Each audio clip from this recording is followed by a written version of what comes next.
Hello YouTube, it's Coach Rachel again. I'm coming on with the Saucony Endorphin Pro 3 and the Saucony Speed 3. And I wanted to do a comparison of the two shoes, give you a little bit of technical specs, how I found the shoe while I was running in it in various types of runs, and how I feel that you could implement the shoe in your rotation. Thank you for tuning in to the Long Haul Coach. So let's get into the Speed 3, because I did in a previous episode talk about the Endorphin Pro 3, as I was trying to decide between that shoe and the Nike Alpha Fly 2 for the Houston Marathon a couple weeks ago. But I've been running for a little while in the Speed 3, enough to get a good feel of the shoe and what I think the shoe could probably do for you guys, and how it compares to previous iterations. Saucony definitely changed the ride, how it feels, from the previous iterations to this year's iterations, or the back half of 2022 rather. So in both shoe lineups, they definitely softened the ride. It was a much stiffer, you could notice the plate a little bit more in each shoe, and I feel like that definitely changed a lot in the third iteration of each shoe. So just to go down in technical specs, I have a little chart here to kind of keep us both organized. And of course in the description I can type that again for those who may not be able to see this in the camera view. So off to the right here is the Speed 3. And so for weight, it's still fairly light for what would be considered a fast training shoe. It's 7.2 ounces for a women's size 8. Men's size 9, it comes in almost an ounce heavier at 8 ounces, which is still very, very good. Both shoes are going to share the 8mm drop. And then for heel to toe, this one is 36 millimeters in the heel, and it is 28 in the forefoot, so giving it that 8mm offset, heel to toe. Right off the bat, what I felt like this shoe did best was take care of my feet for a long run, even with picking up the pace. So if I had some tempo within a long run, I felt this shoe did great in that regards. So I did a couple of 20 milers, a 21 miler in the shoe, and I felt just as fresh after the run as a very nice carbon plated shoe would have done for me. And I had some maybe sub-marathon pace tempo, you could say, in the shoe built in towards the end.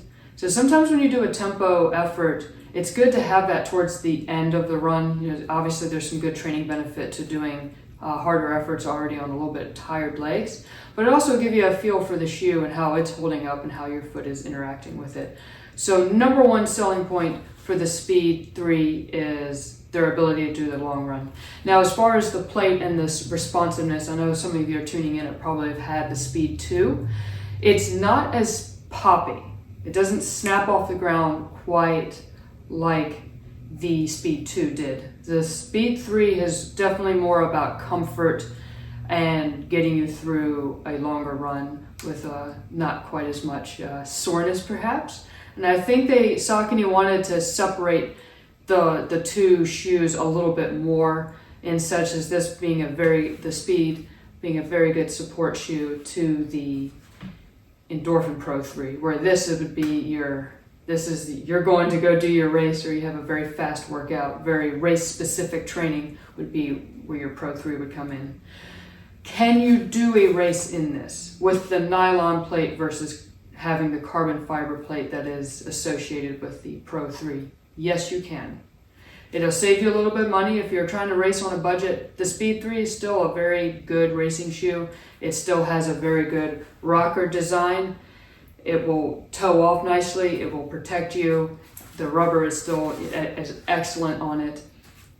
There are a lot of good things to say. Would I race it if I was having to race on a dime or wanted to not put my carbon fiber out there on any particular race for whatever reason? Yes, absolutely. So overall, I would still give the shoe, just in a quick grading scheme of things, 0 to 10. I would definitely give this a 7.5. The highlight parts of it to me are the comfort. The drawbacks, they're very few. I guess you could probably say the snappiness of it. That would be the main drawback. If you are accustomed to the more nimble Speed 2, then this shoe may not quite be for you. But overall, I think it is a good change in direction, minorly, but somewhat of a change in direction for Saucony. Now back to the Pro 3. So you're going to lose an ounce in weight, essentially, going from the Pro to the Speed. And you do gain the full-length carbon fiber plate, and it's shaped and, you know, bends slightly as their S-curve plate. Same logic with the drop. It's 8 millimeters. Goes from 39.5 to 31.5 heel to toe. It's breathable. You can almost see through it. If I hold it up just right and move it like this, you can probably almost see light coming through it. Same in the toe box area. It's a very, very breathable shoe. I was very impressed with that. That is definitely one of the highlights for me for this shoe. Now, as far as workouts, what have I done in the shoe? I have done some long runs in it, probably not quite as many as the Speed 3, but I have done quality pace in this shoe, whereas I did not do as much really high-end, meaning closer to 6-minute flat pace. The Speed 3 covered some 6:30s, 6:20s for me in minute per mile pace, whereas this shoe went 6 minutes, 5:50 pace, which is the purpose of the shoe. This is a fast shoe, and it is a fast shoe. And the same idea, it has that nice rocker design to it.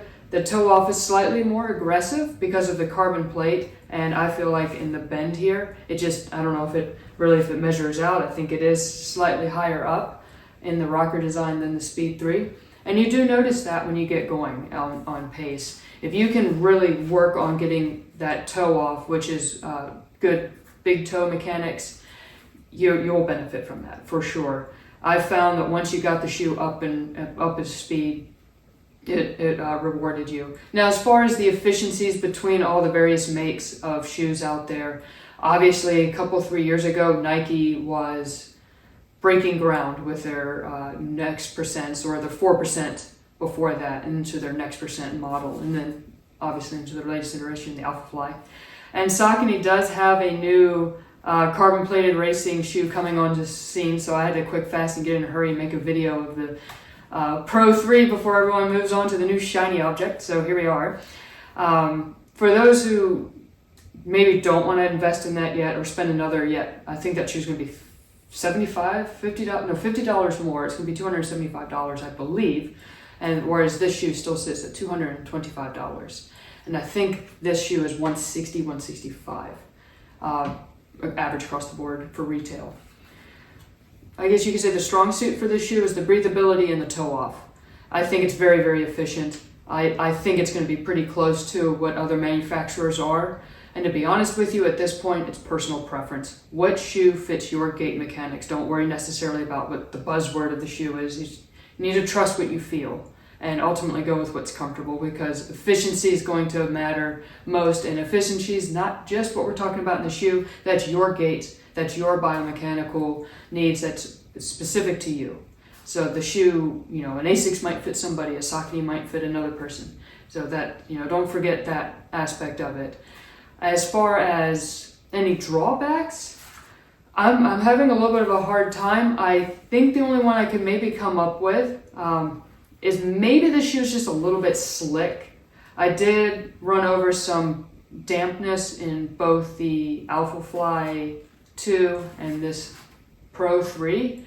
And while both are fine, I would not stress it. Maybe the Alpha Fly did grip the ground just slightly better. But as far as stability, very impressed. Very, very impressed with how the shoe didn't let my ankle wobble around. Not that that would be too much of an issue. If you have significant ankle movement, then that would be a case for potential stability shoes or some sort of PT work. But just in the general scheme of things, even though the Alpha Fly is a bulkier looking shoe, this shoe is every bit as stable as that shoe. So if you are good there, then you could probably just take that off the comparison table. What races would I do in this shoe? Absolutely the marathon. Both of these shoes, really, if I'm going to be talking about them in a racing-oriented way, I'm going to say the marathon for both. They are softened up quite substantially from the previous iteration, and the same logic for that applies to the Pro 3 versus the Pro 2. This shoe, even though they both have a carbon plate, the Pro 2 and the Pro 3, this one flexes more. and it's more forgiving, and that's what I needed to be able to consider a Saucony shoe in my rotation, and that's ultimately what happened. Now for a half marathon in my personal rotation, it's going to be hard to beat the Nike Next Percent for my particular mechanics and gait and everything. But this shoe I absolutely am excited about racing, potentially the Grandma's full. I'm considering also putting it on the this coming March, the Woodlands half marathon. I believe that would be a good way to test this shoe, enjoy this shoe. It's going to get a little bit of muggy already because in Texas it gets warm and they don't have winters, and as you get further south it gets humid, so that will let me test out this breathability a little bit more for you guys and give continual feedback. I was very impressed because in any semblance of cold weather my toes got cold, so before any other shoes. So I would say it's breathable. So overall, just to kind of just recap this for you, great options. If you need a budget-friendly racer, do consider the Speed 3. It's still one of the best shoes out there on the market. It's very versatile, do-all workhorse. It's durable. It's going to last you quite a while. I've already have a few hundred miles in the shoe, and if I come up and show you the sole a bit there, you can see that the wear is very minimal. And I don't have quite as many miles in this one because I want to save it because it's my carbon-plated shoe. So if you are in a position where you can afford a carbon-plated shoe, again, very few shortcomings to this shoe. I highly recommend it and give it a test out, and especially if you can go to a local running store and see what you think of it. If you have any experience in either shoe or want to compare it to any other plated shoes out there, do sound off in the comments below. And until next time, take care.